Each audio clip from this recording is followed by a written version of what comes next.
For example, call cirrus clouds Titar Pankhi because it's like the wing feathers of serrated feathers of the partridge, and so it's all observation, and I think that is the deepest respect one can pay to the landscape that nurtures you, that supports you, and again, it's something that we have lost. For us, it's trees, and just all green is green kind of thing. So there's like a mass overlooking of the particular, and that memory of how that connects to the larger picture, connects to the next thing, gets lost when you just kind of gloss over things. And see a part, we identify an issue in a part, and we think if we fix that, it's going to get fixed. However, that issue itself is a symptom of something larger, something maybe even removed temporally or geographically. And fixing that does nothing. And that's exactly what happened with the Farakka Barrage, where it was supposed to fix the silting of the Calcutta port, but it ended up doing far worse, and that didn't even fix the Calcutta port anyways. So I think when we pay attention to symptoms and try to just fix the symptoms, we're really doing nothing other than either transferring or just delaying the issue itself. And we find ourselves in all the issues that we have today. You brought up dikes, you brought up embankments. That's a colonial hangover that we seem to think is the best way forward. And really what a dike or an embankment does is that it cuts off the wetlands from the main stem of the river. The wetlands are the kidneys, they are the fish nurseries, they are what keeps the river alive. And when you think you can tame the river and you can straitjacket it into flowing in one way, it doesn't do that. And then we have floods every year, which we say, oh, the river flooded again. But really, it's not the river that it's meant to flood, that's a floodplain. Most of these places where a river floods is a floodplain. It's meant to flood. And the farmers who work in those floodplains, those food bones, know to wait for the silt that comes with the river, which replenishes and creates some of the most fertile lands in India. But we think it's a bad thing, because now floods are a bad thing. Also because the way we have thought about it, built embankments and then given people the false sense of security of building behind the embankments their villages, which then when the embankment breaks and it floods, there's loss of life. So not to romanticize the floods, but if we do things to the river, it's that devastates. It's not the river itself that devastates. And so it really comes down to what are we fixing? What is the problem? So actually identifying the problem in the first place, which might not even be a problem, it's just a way of life, or it's just the way the landscape behaves, and then imposing something that we want on that landscape, which is anathema to the way everything around it behaves. You can't expect good things to happen. And so I think it's a mindset, it's a colonial hangover, and it's not to do with the color of skin. It's to do with a mindset. Because even among us, we have so many people who think a certain way, which has not helped. And truly, I think, identifying the problem, like you mentioned, the erosion in Kerala, 63% of Kerala's beaches are eroded. And it's terrible. And why? Because of things that we did to that coastline, which prevented something called the longshore drift, which replenishes the beaches on its own, right? So I think stepping back to see what is it that we are doing to the landscape and how are we imposing our will on the landscape, and that will not really holding up with time or with how the landscape behaves, and therefore listening to the land instead would be, I think, a father. And again, this has not got to do with any one company or one corporation or one party. It's not that. It's a mindset, and it's a mindset that has been, over the ages. And I think there are sane voices among us, and I think it behooves us to listen to those, to try and represent a part of the landscape in its entirety. So if it is the Bias River, it is the fishermen who use the river, it's the dolphins who use the river, it's the stray dogs, the feral dogs that are on those sandbars. It is the Sarkanda grass farmer who is rowing, all that. So it's really my experience of that landscape that I have tried to bring forth in the book without, maybe I wasn't intelligent enough to even think through some of these things of, what are they thinking or what are they doing? It was like what I was experiencing, what I was seeing that I tried to put in the book. And I think, again, there's something that that Barry Lopez says in his book. I think it's in About This Life, which is a collection of essays. He says that there are some indigenous cultures in North America who have observed something about the wolverine, and there are other indigenous cultures also who also live with the wolverine, who have probably observed something different about the wolverine. And so when you ask one, what do you say about this kind of observation that comes from a different tribe? They say they do not diss it, they do not completely negate it, they do not do any of that. What they say is, maybe it's like that too. Because we don't know what's happening when we're not looking, So we don't know how things are behaving when we're not looking. And I think allowing for that and allowing for that wonder is really important. And I think, let me throw that back to you. How do you approach it? And of course, there's no right answer to anything this, right? It's just a different approach. How do you approach it in Wild and Wilful, where you are representing so many creatures and you're talking about so many hard stories about them? How did you tackle the same thing? Well, I started off with spite and malice against all the ways that animal names are used as abuses. So, vultures as being predatory and opportunistic and greedy like politicians. Like, why are all politicians shown as vultures? It's really annoying because vultures are majestic and patient and beautiful, and politicians are not those things. And important too. Important. Vultures are important, politicians are not. Yeah. So, I started off with not wanting, but by wanting to create new words for animals, like as majestic as a vulture, as patient as a tiger mother, because tiger cubs are really irritating. They really annoy their mother a lot. And in my field observations, I always see the relationships that animals have to each other rather than them being monolithic. Because so many times we are so solipsistic in our writing, we talk about our feelings, but with animals I feel they're always connected to something else around them. So even like an Ashitrenia in your garden, it's doing something in relation to another animal or in relation to another living or non-living thing in your garden. So for me, I made a list of like their activities, and I tried to draw a portrait or a character sketch. Maybe I'm totally wrong, I don't know, but I do think they have certain dominant characteristics. And I think that makes them peculiar, interesting, and I think it's really nice to be willful, because willful is used like a bad word. Like a student who doesn't do her homework on time is a willful child, or a student who doesn't listen, or somebody who has their own ideas, resistance and willfulness. But living a life of resistance, I think, is a good life. So a wild animal being willful is a wild animal exerting its agency in a life which is heavily influenced and modified by us.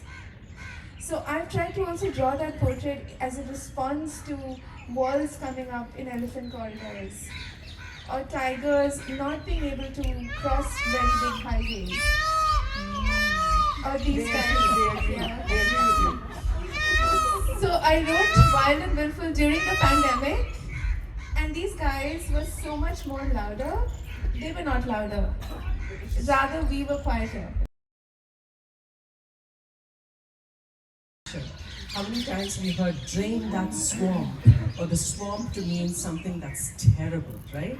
A swamp is one of the most productive ecosystems on earth, right?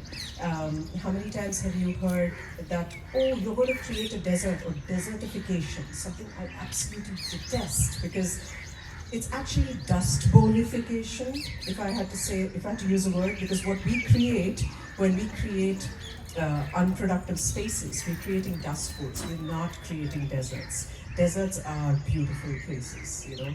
They're different, but they're beautiful as well. So I think vilifying animals, vilifying landscapes, it comes down again to language. And unfortunately, none of us is immune from it. How many times have you called somebody an ass? An ass is a wonderfully hardworking creature. I've walked 600 kilometers with an ass, and I know that. And so has Loveleen, who's saying something. Wasn't his name Raju? Yes. Yeah. And so is Loveleen, who's sitting here in the audience. And we know what a wonderfully sweet creature he was, and hardworking and intelligent. Actually, by some cases, they say donkeys are more intelligent than even horses. So, how many times do we call people asses? How many times do we say, "Wo to ullu hai"? Oh my God! An owl is to be revered. You know, it's such a wonderful creature, right? So let us also step back and check our own language, because when we speak, so is our thought, so is our action, so is our intent. And vilifying creatures as well as landscapes leads to calling them vermin, and then, you know, kind of mass extermination of so many things, right?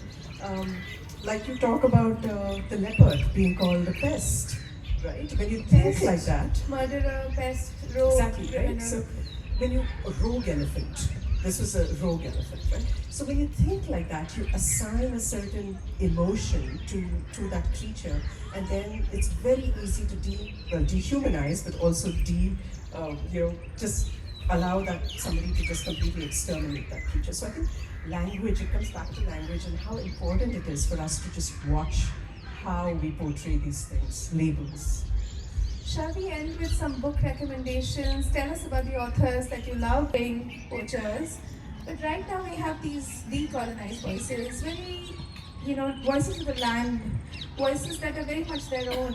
So I have to name a few books which I encourage everyone to read. So there's Mihir Vatsar's Tales of Hazaribagh. Mihir is here in the audience. There's Yuvan Abe's Intertidal. Yuvan's Intertidal. And there's also, of course, Arati Kumar Rao, who I love a lot. But I think I can't take my own name. I'm taking it. Neha Sinha is sitting right here. I think we're in a very interesting point in the way that we look at nature and the way that we want to talk about it in a manner that's complex, problematized, but very real. And I think we're finally moving away from the shikar literature that we were known for. So I think this is a great time to be a reader, not just a writer. Shall we open up for questions? Absolutely.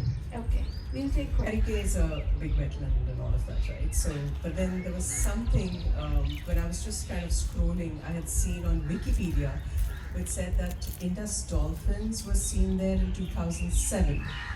And for me, Indus dolphins, I thought were in Pakistan. I did not ever expect to see Indus dolphins in my life. And I've tried to get a Pakistani visa and not gotten it. So, yeah. So I didn't think I'd ever see one. And then when Paul was sick, I decided to just go to the river side and see if I could spot a dolphin. I mean, how could you, right? So I just went there, and I was standing at the edge of the river. I took a taxi, went to the edge of the river, a little further upstream from Harike. And I saw a boatman coming, in his boat, long, low boat, rowing slowly with a lot of grass, sakanda grass. And when he came, he was offloading the grass, and I just asked him, I said, "Yahan pe bhulan dekha hai kya?" And I was expecting him to say, "What, kya?" Nahi, yahan pe nahi, bahut saal ho gaye, all that stuff. This was 2018. So, and he said, "Haan, abhi to dekha, do ja rahe the wahan pe." And I was like, "No, what?" And then I said, can I just come in your boat? He said, I'm ferrying people back and forth. If you want to sit in my boat, you're welcome to. That's exactly what I did. Jumped in the boat. I just sat as he went back and forth, kind of swinging, oscillating between two banks of the river Bias. And within 10 minutes, I saw my first Indus dolphin. It was where you're sitting if I was on the boat. And it just, if you know how the river dolphins behave, they do not jump up and twirl and all of that. It's just a gentle breaking of the surface and softly going back in. No sound, just a lovely curve, arc and back in. I couldn't believe it. And then there was one more.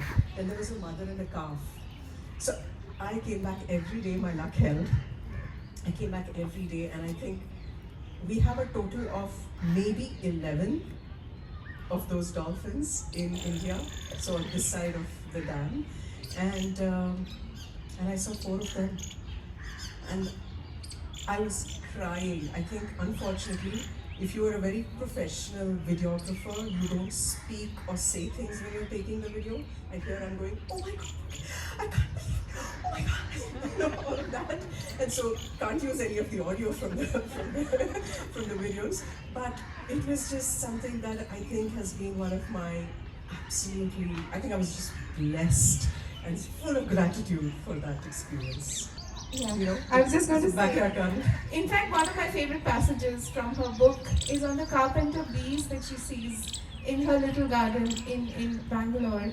And during COVID, in my little so-called garden, which is actually on the 3rd floor, I feel like it saved my life because of the birds and the bees and the diversity of bees that came to the garden. And seeing rosy starlings that migrate in April, not being able to go to them, but seeing them. So for me, it kind of saved my life because we were very sick. But I think for the others, the answer is just more walks. Just like go out there, get bitten, get stung by thorns and enjoy that as part of the experience. It's the antithesis of the virtual reality experience or the AI experience where everything is very dramatic or very friendly. I think nature is dramatic in different ways. You go to see the tiger and you never see the tiger. You can see many other things. And it's not comfortable in many ways, right? It's hot and it's cold. I was walking with Vijay Dasmana in Aravali the other day. I have so many thorns in my skin after that. We were trying to see the Indian eagle owl, which we never found. But that's the point of it. Just going out there and not getting what your goal is. I think being in nature is the opposite of this goal-oriented life, in which we want to meet our goals all the time. That ramble, that meander, it's just so precious. I think the answer can only be us taking people out for walks. What do you think? Absolutely. Conservation is protecting a habitat with all its excesses, with all its starvations, and all the difficulties it brings. So, actually protecting a forest or a wetland means you're allowing the wetland to break its banks sometimes. You're allowing the forest You're allowing the forest to have a fire once in a while. If you have bamboos in the forest, then you're going to have bamboo flowering, which causes issues for local communities because the rat population explodes. Now the thing is, this is not comfortable, but then nature is not comfortable. We talk about nature like it's a goddess, but I'm not sure if that is the case. I'm not sure if it's something that is always looking to aid us or something that is a benefactor always. It is very much a force in itself which brings difficulties, but we have to face the fact that it is the basis of our life. How can the basis of our life come easy to us? And as conservationists, we fight very hard to keep wild habitat wild and to keep it free of interference. But the words that we hear the most are mitigation, compensatory afforestation, and lately conservation breeding, in which you breed an animal in a captive enclosure, hoping that's a proxy for having the animal in the world. But the animal in the world needs to be from the habitat, in the habitat that it lives in, and not in a captive enclosure. Because being in a captive enclosure just saves the genes, it doesn't do anything for the habitat. A wild animal is inextricably linked to its wild habitat, and the two have to be seen together. And it's not an easy fight, because we worship money, it seems, and like I said, we worship concrete quite a bit as well. So I don't know, maybe our generation also is more literate in all of this. I don't know if they're having an impact in terms of changing policy, but certainly I see a lot more people wanting to talk about this. I think that's why we have so many people here.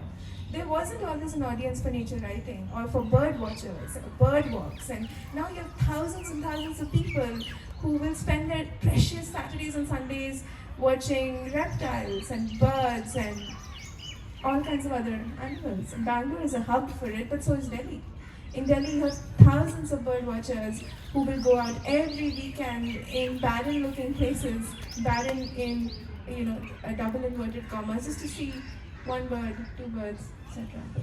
There's one more thing that I would like to add to that, is that there's something called the Ecological Restoration Alliance, ERA, that has been set up. A bunch of people doing really good work restoring an ecosystem, not just planting trees or not just doing other greenwashing things. And I think joining that or being a part of that, even following that, if you're able to, would be also a place to start. And that is something that really gives us tremendous hope, that there are these people, and so many of them, in pockets albeit, but doing their bit to actually restore ecosystems.